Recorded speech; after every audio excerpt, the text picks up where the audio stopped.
Hello welcome back to dermis diaries. I hope you are all doing well and fine. तो आज का हमारा topic एक बहुत ही कॉमन प्रॉब्लम पर है जिसे हम डैंड्रफ कहते हैं। लाइफ में हम कभी ना कभी डैंड्रफ का ज़रूर शिकार होते हैं, चाहे फीमेल्स हों या मेल्स हों। तो समटाइम्स ये डैंड्रफ ऑफ एंड ऑन होती है और बाज़ औक़ात ये डैंड्रफ परमानेंट होती है जिसको ट्रीट करना काफ़ी ज़रूरी हो जाता है। तो आपको इसमें परेशान होने वाली कोई बात नहीं है। मैं डैंड्रफ को आज की वीडियो में कंप्लीट डिस्कस करूँगा एंड आई होप आज की वीडियो देखने के बाद आपको डैंड्रफ के लिए डर्माटोलॉजिस्ट के पास जाने की ज़रूरत नहीं पड़ेगी। मैं आपको डैंड्रफ के लिए मेडिकेटेड ट्रीटमेंट्स के बारे में बताऊंगा। मैं डैंड्रफ के लिए आपको होम रेमेडीज़ भी बताऊंगा और इसके एडवांस ट्रीटमेंट के बारे में भी बताऊंगा। सो वीडियो को एंड तक देखें और चैनल को सब्सक्राइब कर दें and stay tuned with me. तो वीडियो को स्टार्ट करने से पहले हम ये समझ लेते हैं कि डैंड्रफ होती क्या है। डैंड्रफ एक कॉमन स्कैल्प डिजीज़ है जिसमें आपके स्कैल्प के डेड स्किन सेल्स जो होते हैं वो शेड होते हैं, जो कि यूजुअली बी होते हैं। जब ऐसा ज़्यादा फ्रीक्वेंटली होना स्टार्ट हो जाए तो इसको हम डैंड्रफ कहते हैं। स्कैल्प के ये डेड स्किन सेल्स क्यों शेड होते हैं इसका एग्जैक्ट रीज़न अभी तक अननोन है, बट ये एक ट्रीटेबल कंडीशन है और डैंड्रफ का बॉडी पर एज सच कोई नेगेटिव साइड इफेक्ट नहीं होता। नेक्स्ट अब हम बात कर लेते हैं डैंड्रफ कितने टाइप्स का होता है। डैंड्रफ यूजुअली दो टाइप्स का होता है, ड्राई डैंड्रफ और ऑयली डैंड्रफ, जिसको हम सीबोरिक डर्मेटाइटिस कहते हैं। इन दोनों टाइप्स के डैंड्रफ के ट्रीटमेंट भी डिफरेंट होते हैं। तो अब हम ये जान लेते हैं ड्राई डैंड्रफ और ऑयली डैंड्रफ को डिफ्रेंशिएट कैसे करें। ड्राई डैंड्रफ में जब आप अपनी स्कैल्प पर हाथ फेरते हैं या अपने हेयर्स में हैंड फेरते हैं तो आपको अपनी शर्ट पर ड्राई फ्लेक्स देखने को मिल जाएंगे। स्कैल्प पर ड्राइनेस होने की वजह से ड्राई डैंड्रफ कंडीशन में आपकी स्कैल्प पे इचनेस भी होती है, यानी कि खारिश भी होती है।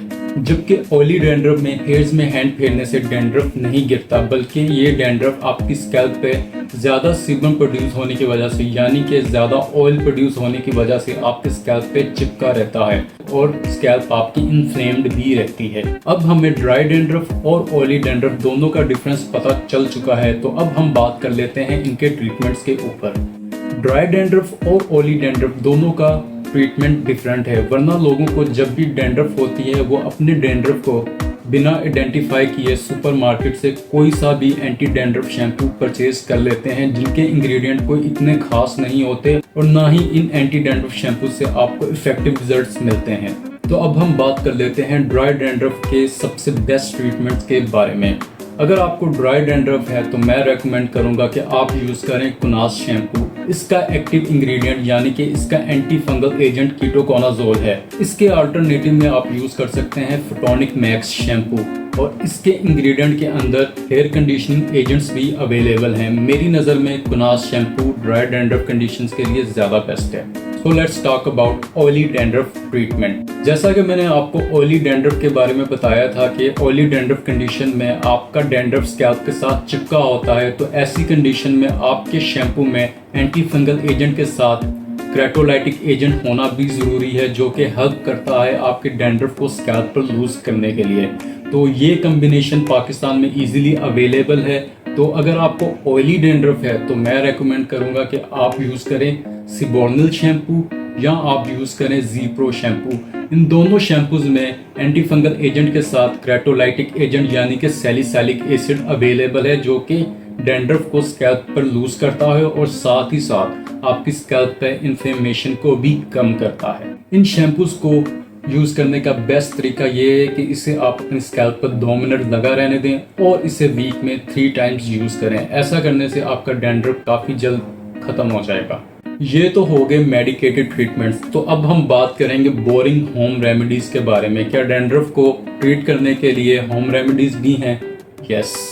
अगर आपको ड्राई डैंड्रफ है तो मैं रेकमेंड करूँगा कि आप टी ट्री ऑयल में कोकोनट ऑयल को डाइल्यूट करके इस्तेमाल करें और इसे ओवर द नाइट अपनी स्कैल्प पर छोड़ दें और सुबह माइल्ड शैम्पू के साथ वॉश कर लें। ऐसा हफ्ते में 2 बार करें। और अगर आपको ऑयली डैंड्रफ है तो मैं रेकमेंड करूँगा कि आप यूज़ करें लेमन और कर्ड। इसे अपनी स्कैल्प पे 1 या 2 घंटे के लिए छोड़ दें और फिर किसी भी माइल्ड शैम्पू के साथ अपने हेयर्स को वॉश कर लें।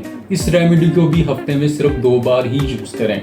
ये दोनों होम रेमेडीज़ ड्राई डैंड्रफ और ऑयली डैंड्रफ के लिए प्रूवन और इफ़ेक्टिव हैं। तो लास्ट पर हम बात कर लेते हैं डैंड्रफ के लिए मेडिकेटेड ट्रीटमेंट्स यानी शैम्पूज और होम रेमेडीज के अलावा क्या कोई एडवांस ट्रीटमेंट भी अवेलेबल है। तो इसका आंसर है यस। डैंड्रफ का एडवांस ट्रीटमेंट लोशन फॉर्म में अवेलेबल है जिसका नाम है पायरोक्टोनिन लोशन। ये लोशन आपकी ड्राई डैंड्रफ और ऑयली डैंड्रफ दोनों के लिए ही इफेक्टिव है और इसका एक्टिव इंग्रेडिएंट है पायरोक्टोन ओलामाइन जो कि एक काफ़ी ज़्यादा इफेक्टिव एंटी फंगल इंग्रेडिएंट है। ये लोशन ऑयली डैंड्रफ वाले और ड्राई डैंड्रफ वाले दोनों ही यूज़ कर सकते हैं और इसको यूज़ करना नहायत ईजी है। इसे जस्ट आप अपनी स्कैल्प पे ओवर द नाइट छोड़ दें और सुबह किसी भी माइल्ड शैम्पू के साथ वॉश कर लें। ऐसा वीक में 3 दफ़ा करें और आपका देखते ही देखते डैंड्रफ चला जाएगा। जब आपको डैंड्रफ से रिलीफ मिल जाए तो आप अपने रिजल्ट्स को मेंटेन करने के लिए इसे वीक में 1 बार यूज़ करें। लास्ट पर मैं डैंड्रफ के बारे में एक मिथ भी ब्रेक करना चाहूँगा। लोगों का अक्सर एक कॉमन क्वेश्चन होता है क्या डैंड्रफ से हेयर फॉल भी होता है। तो इसका सिंपल आंसर है नो। जी हाँ, डैंड्रफ से हेयर लॉस नहीं होता। आई होप आज की वीडियो में आपको डैंड्रफ के रिलेटेड उसके ट्रीटमेंट, उसकी होम रेमेडीज और उसका एडवांस ट्रीटमेंट सबके बारे में मालूम हो चुका होगा। आप देख रहे हैं dermis diaries. This is me SN Ali signing out. Thank you.